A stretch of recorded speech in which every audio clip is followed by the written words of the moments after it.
Olá pessoal, bom dia, eu sou o Mar, estou falando aqui do portal da UP. Agora 8 horas e 35 minutos do dia 15 de março de 23. Metade do mês de março já, hein? Tava muito rápido, ou a gente está ficando velho muito rápido, ou não sei o que está acontecendo. Bem, gente, vamos continuar o nosso assunto de utilidades industriais, geração de vapor. Ontem nós paramos nesse assunto comentando sobre esse diagrama bem simplificado da geração de vapor. Então, nós falamos sobre como que é gerado, né, o vapor da caldeira, do calor sensível para o calor latente, na hora que ferve, né, a água.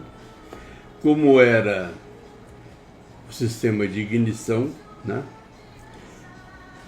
Como era a distribuição disso, que no calor latente você vai com o vapor saturado, que ele tem uma quantidade de partículas de água grande,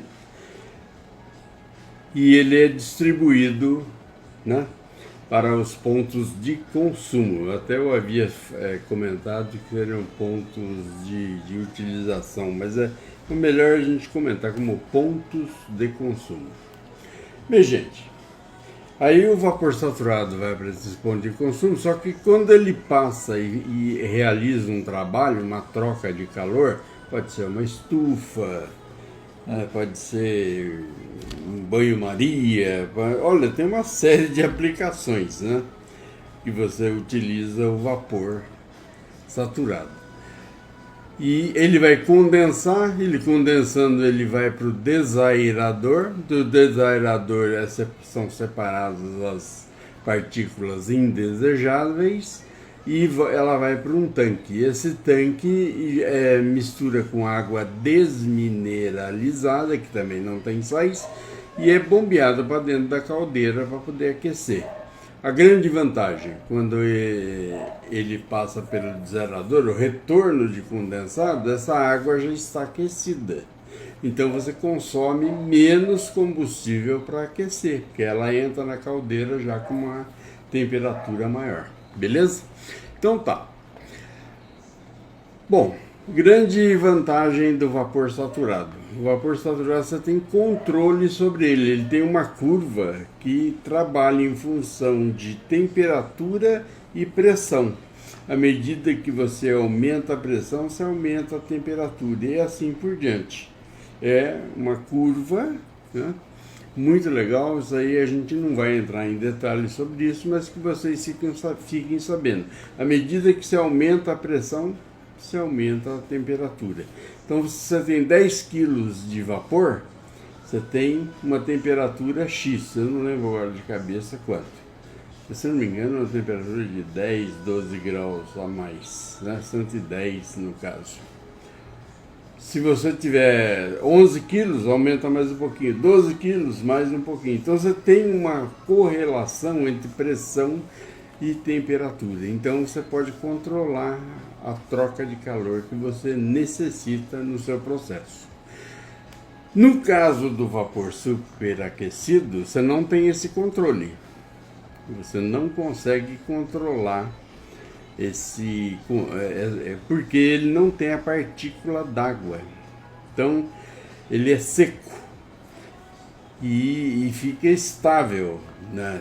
À medida da temperatura que você jogou no máximo lá no sistema, é o que vai ter no seu vapor superaquecido, ou seja, ele vai sem partículas de água, ele vai seco, só o gás, o vapor.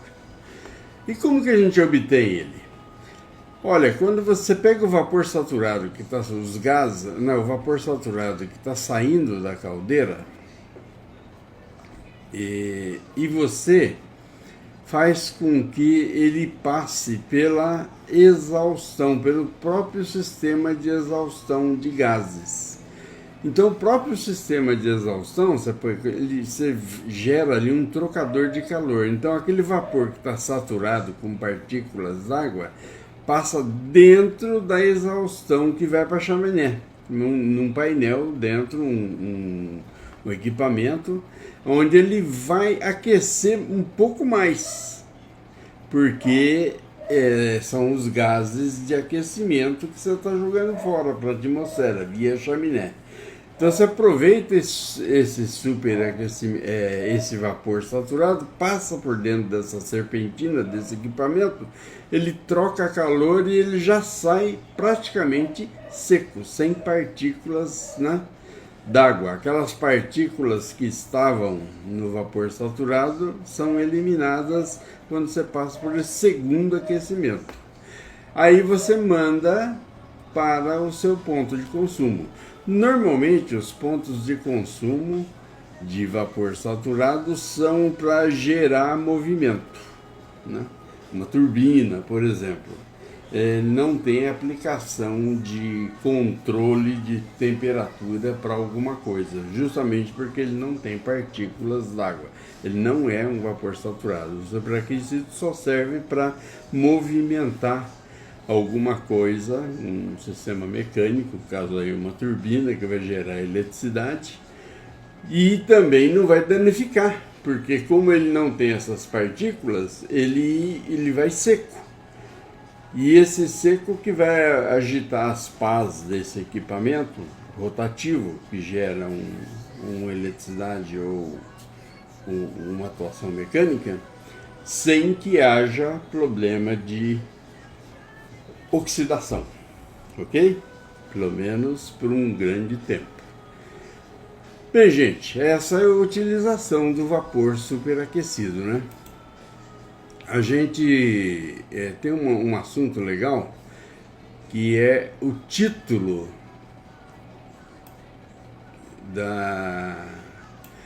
do vapor. Então, quando você gera vapor, você tem um índice, que é o título do vapor.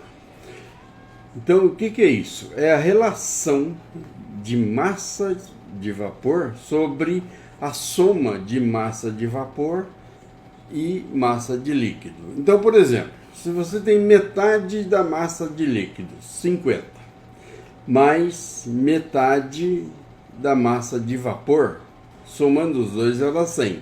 Se a sua massa de vapor está sendo 50, como a gente citou, vai 50 sobre 100, seu título vai ser 0,5. Agora imagine se for o contrário, né? Se você tem a sua massa de vapor é 90 e a sua massa de líquido é 10.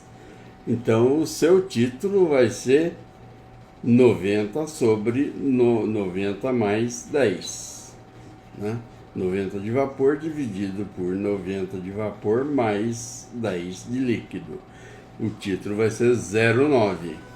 Então, quanto maior for o título, mais vapor você tem na sua geração de vapor, né? Quanto maior o título, mais vapor você tem. Beleza, gente? Então, isso daí, espero que tenha ficado bem claro, né? E a gente falou sobre as propulsões, né, do vapor superaquecido, é usado principalmente em aplicação de propulsão, né, movimentos tais como turbinas, a gente comentou, e não é tipicamente usado para aplicações de transferência de calor, a troca, né? Beleza, gente?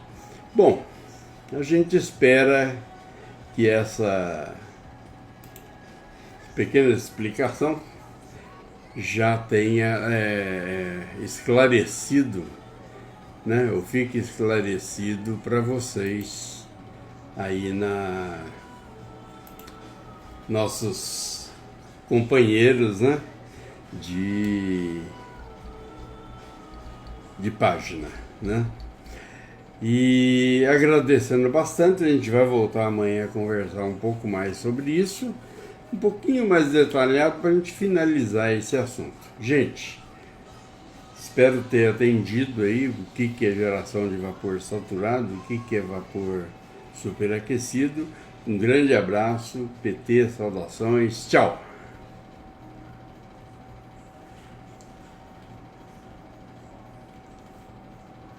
Quai, seu app de vídeos curtos.